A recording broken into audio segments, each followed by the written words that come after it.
Hey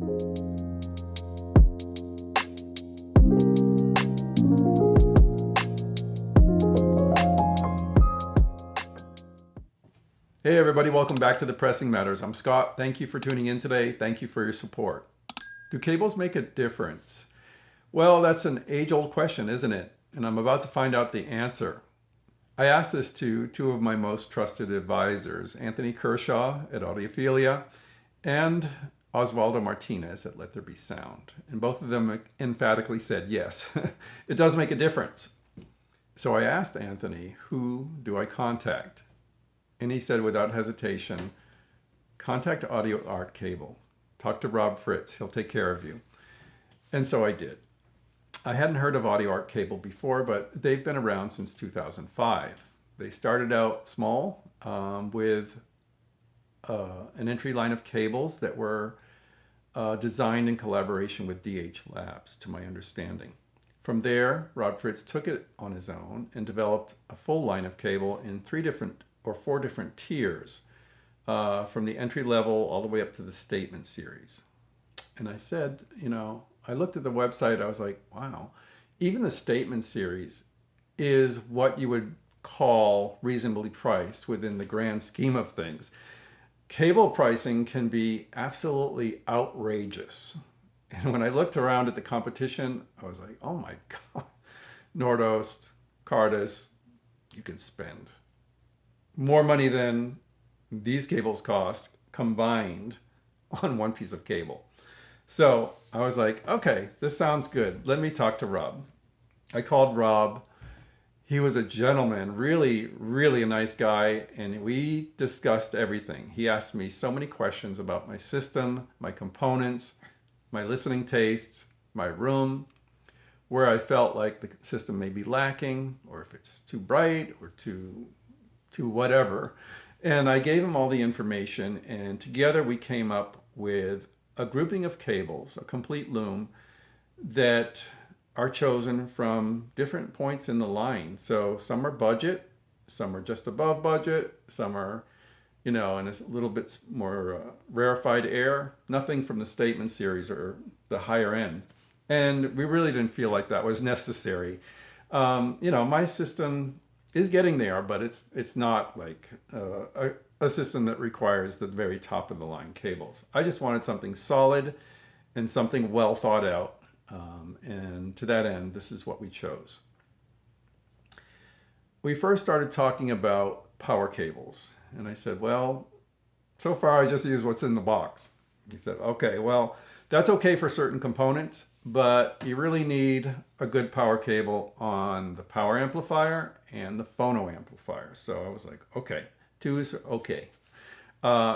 He chose something that is an upgraded version of their budget entry-level power cable. It's called let's see, I have the pegs all over the place.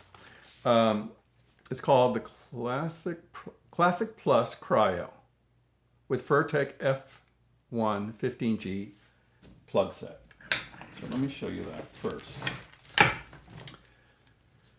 Looks like this.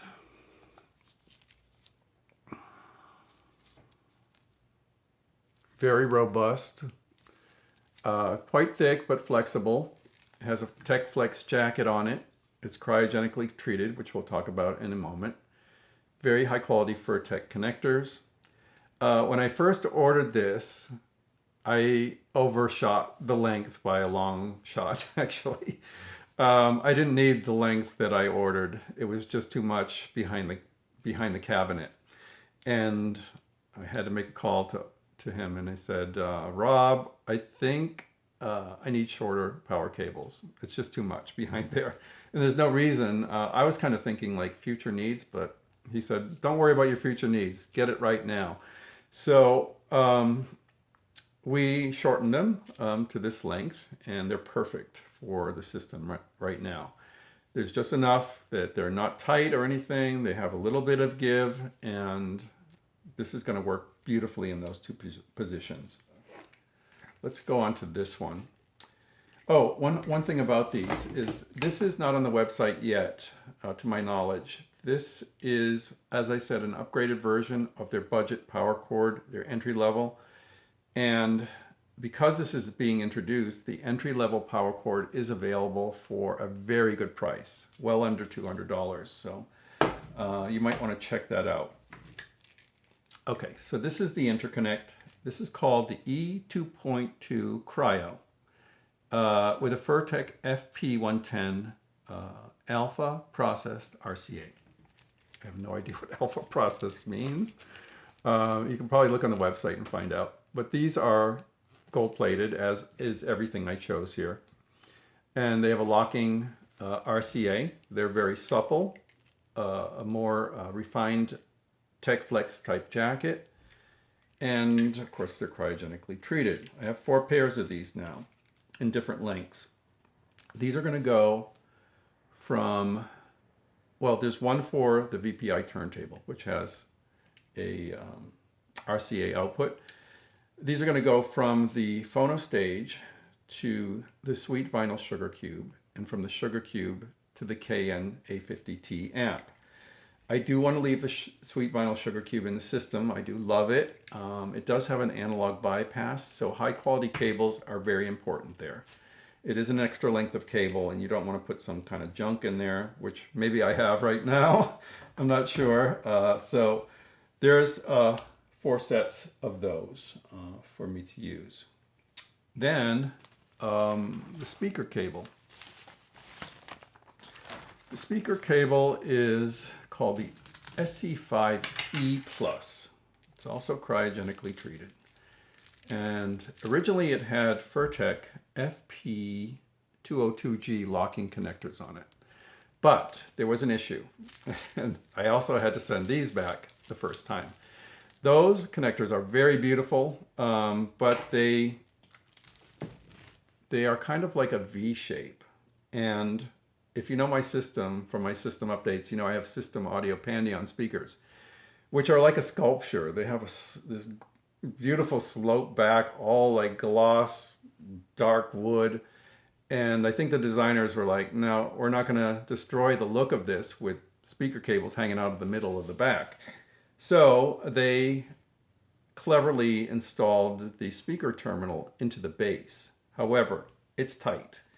And those original locking bananas would not fit under there. So I called Rob and I said, do you have something of similar quality that we could use? And he said, yes, I will send you a straight locking banana pair. So these lock in a different way though.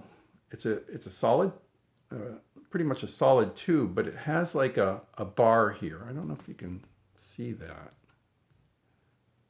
No, maybe. I'll try to show you in close up. It's a bar and it has a little resistance. You can kind of press on it.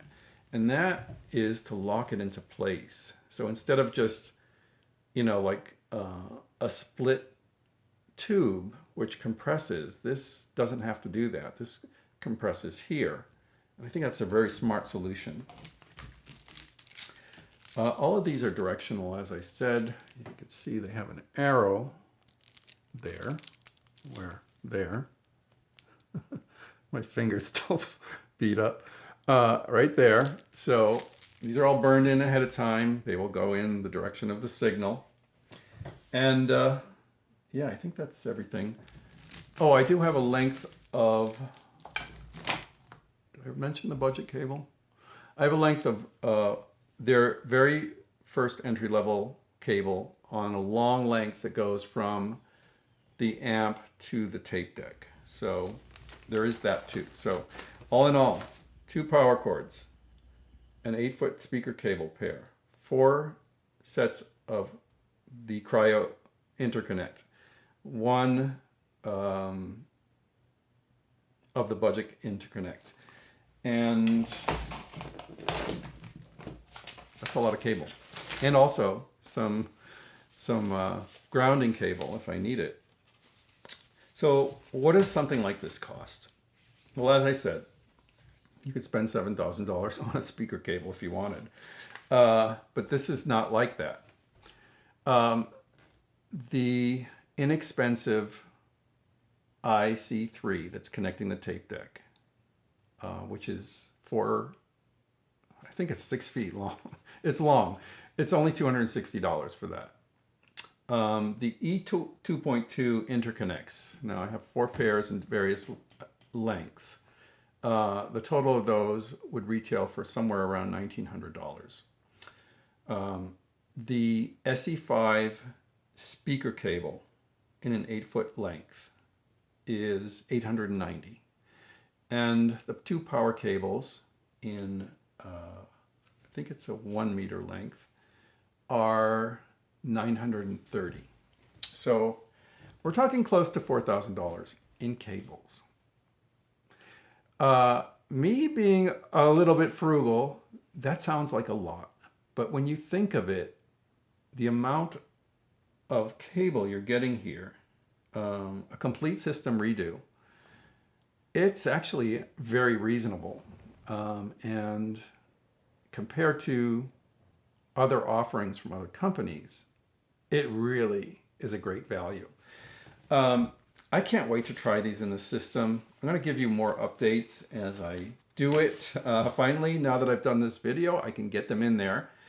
And I'll let you know what I think over the next coming months. But AudioArt cables, they're going to be listed in the description box below.